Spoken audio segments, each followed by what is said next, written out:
Jangan lupa subscribe YouTube channel Metro TV News dan jangan lupa nyalakan notifikasinya. Rapat pimpinan Partai Keadilan Sejahtera masih digelar pada hari ini. Sejumlah isu pun dibahas, mulai dari pimpinan PKS, mulai dari isu strategis nasional hingga bakal calon presiden dan juga arah koalisi partai.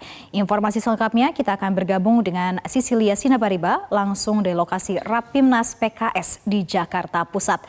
Selamat siang Sisilia, bagaimana Sisilia jalannya Rapimnas PKS yang hari ini dan apa hasilnya? Ya, Sarah, selamat siang. Hingga siang ini rapat pimpinan nasional Partai Keadilan Sejahtera masih berlangsung secara internal. Ada sejumlah agenda yang memang digelar pada Rapimnas kali ini untuk membahas sejumlah hal. Yang pertama terkait dengan isu-isu strategis nasional, kemudian konsolidasi partai baik itu dari tingkat wilayah hingga di tingkat pusat, serta untuk memanaskan mesin Partai Keadilan Sejahtera ini untuk pemenangan pemilu 2024 mendatang. Rapimnas kali ini tidak hanya dihadiri oleh DPP di wilayah pusat saja, namun juga diwakili oleh DPW dari seluruh wilayah Indonesia.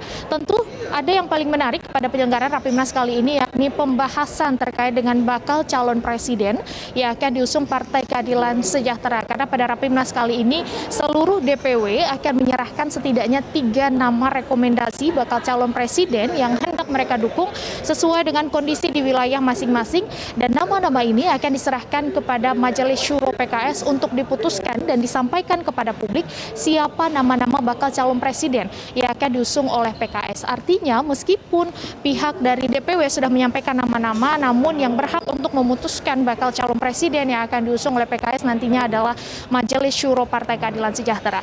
Tidak hanya membahas mengenai bakal calon presiden saja, namun juga mengenai arah koalisi dari Partai Keadilan Sejahtera. Mengingat hingga saat ini memang PKS masih belum menentukan arah koalisi mereka, apakah akan membentuk poros baru ataukah menjalin koalisi dengan sejumlah koalisi yang sudah ada. Namun jika kita melihat terkait dengan bursa calon presiden potensial yang akan dilirik oleh PKS, kemarin dalam pidato politiknya Presiden PKS Ahmad Syahiku memang menyebutkan ada karakteristik calon presiden yang menarik bagi PKS, yakni tidak hanya mampu untuk memenangkan kompetisi pada pemilu 2024 saja, namun juga harus mampu untuk menyatukan perbedaan di Indonesia. Tadi juga sempat disampaikan oleh Dewan Pakar PKS Irwan Prayitno bahwa pihak Dewan Pakar PKS juga telah menyampaikan sejumlah rekomendasi ataupun sejumlah saran bagi Dewan Pimpinan Wilayah dalam menentukan bakal calon presiden yang hendak mereka sampaikan ke Majelis Syuro, sehingga ini dapat menjadi pertimbangan-pertimbangan bagi para DPW untuk menentukan 3 bakal calon presiden yang akan mereka serahkan ke Majelis Syuro untuk disampaikan kepada publik. Namun hingga saat ini rapat masih berlangsung dan rencananya memang sesuai agenda harusnya nanti akan disampaikan kepada publik sekitar pukul 12 siang waktu Indonesia Barat terkait dengan hasil Rapimnas pada hari ini. Sarah. Lalu Sisil, bagaimana dengan rencana koalisi? Ya, terkait dengan rencana koalisi, memang saat ini PKS belum menentukan arah koalisi mereka. Baru dirapatkan pada saat ini terkait dengan partai mana saja yang memang memiliki kesamaan visi dan misi dengan PKS. Namun agenda terdekat terkait dengan koalisi ini, pihak PKS menyebutkan bahwa besok hari Rabu siang, Partai Keadilan Sejahtera akan melakukan silaturahmi politik ke Partai Nasdem di Nasdem Tower pada Rabu siang, dan ini juga sudah dikonfirmasi langsung oleh Wakil Majelis Syuro dari PKS Sohibul Iman.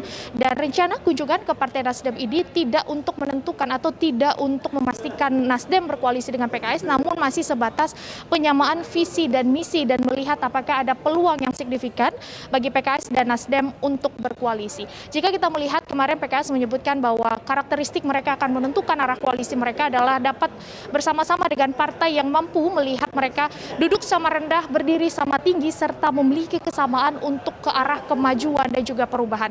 Sehingga karakteristik inilah yang akan menentukan ke arah mana PKS akan melabuhkan koalisi mereka. Namun hingga saat ini dipastikan PKS masih terbuka untuk melakukan koalisi dengan partai politik karena mereka masih dalam fase penjajakan politik.